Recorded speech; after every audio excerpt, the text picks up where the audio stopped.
चलिए आज हम डिस्कस करने वाले हैं हाफ ईयरली एग्जामिनेशन जो पिछले साल 2023 में हुआ था, तो उसके पेपर को देखेंगे हाफ ईयरली एग्ज़ाम का। तो पहला सब्जेक्ट है हिंदी का, 1 बाय 1 करके हम सभी को अपलोड करेंगे। इनसे आपको बहुत सारी हेल्प होगी, एक ट्रिक मिल जाएगा कि क्वेश्चन कहाँ से उठ रहे हैं, किस किस चैप्टर से उठ रहे हैं, ग्रामर कैसे आ रही है, ठीक ना, पैसेज वगैरह कैसे आ रहे हैं। तो इनको आप इग्नोर ना करें, इनको सभी आप बच्चे पढ़ें और साथ ही साथ अपने यार दोस्त मित्र सखा फ्रेंड को भी सेंड करें। इससे आपको बेनिफिट बहुत ज़्यादा मिलने वाला है। जैसे पहला क्वेश्चन देखिए, आदिकाल की विशेषताएं नहीं हैं, तो इसमें क्वेश्चन आया था आदिकाल से। तो आदिकाल मतलब आपको आधुनिक काल, मध्यकाल, ये सारी चीज़ें आपको पढ़ के जाना है, ठीक ना। तो इसमें ये आंसर है रहस्यवादी कविता का प्रारंभ। ऐसे करके सभी ऑब्जेक्टिव आप देखो। पंचसेरी में कौन सा समास है, द्विगु समास, मतलब एक क्वेश्चन समास से आया था तो आपको समास पढ़ना चाहिए। तीसरा क्वेश्चन है ग्रामश्री कविता में कवि ने वर्णन किया था प्राकृतिक सुषमा और समृद्धि का, ठीक है। साथ ही साथ चौथा क्वेश्चन रस खान का मूल नाम क्या था, सैयद इब्राहिम।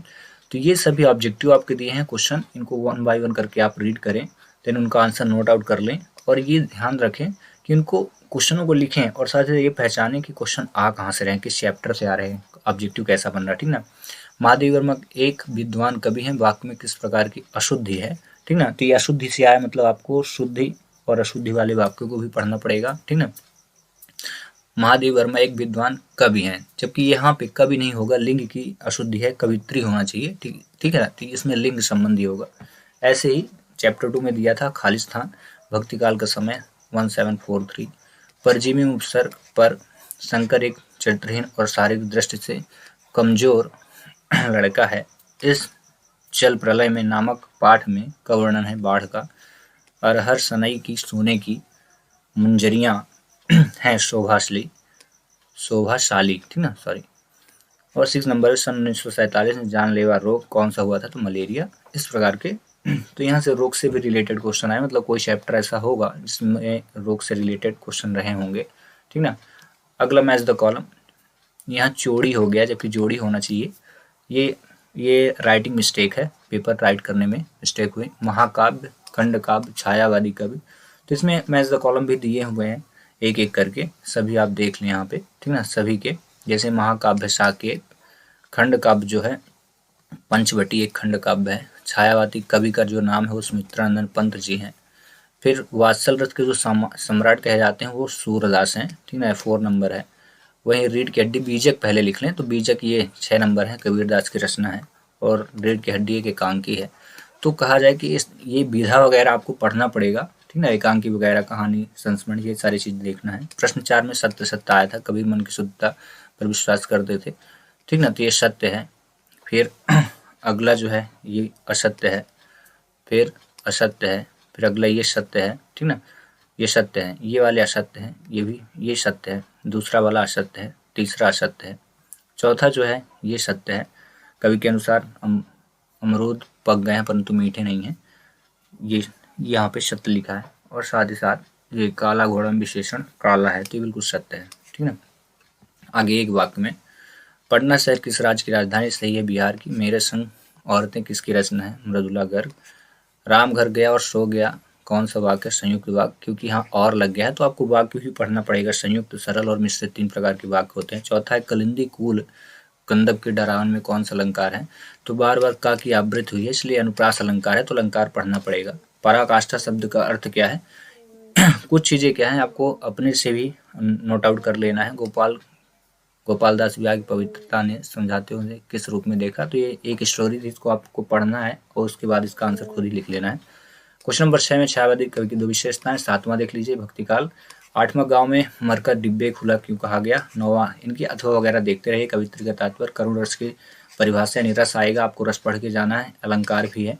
गद्य की गौण विधाओं के नाम, डायरी है मुंशी प्रेमचंद शरण। 2 विशेषताएं श्यामा चरण दुबे की।